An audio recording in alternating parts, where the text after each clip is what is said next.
Hi there. Welcome back. Are you ready to embark on a new journey today? We will be learning about relative pronouns and clauses. In order to know what are relative pronouns, we should know what are pronouns.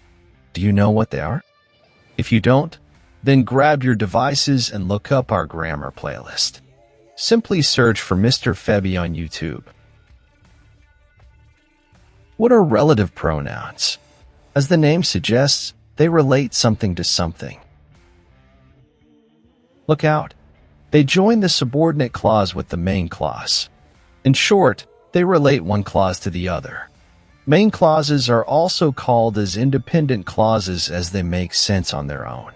Subordinate clauses are called as dependent clauses as well, as they have to depend on the main clauses to make sense. Relative pronouns help in this matter. That is why we said that they relate one thing to another. That's easy to remember, isn't it? Having said that, there is a big but.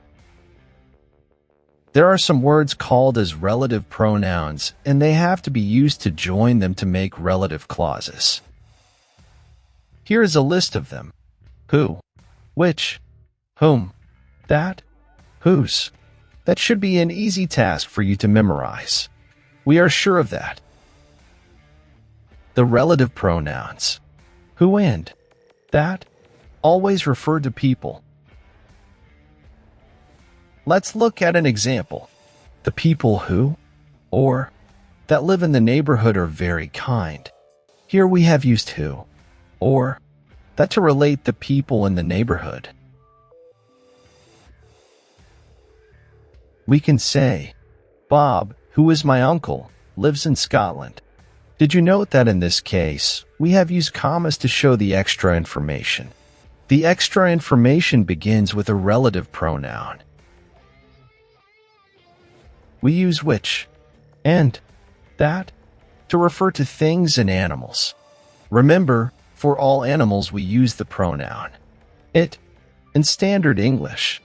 Therefore, we use the relative pronoun that for animals.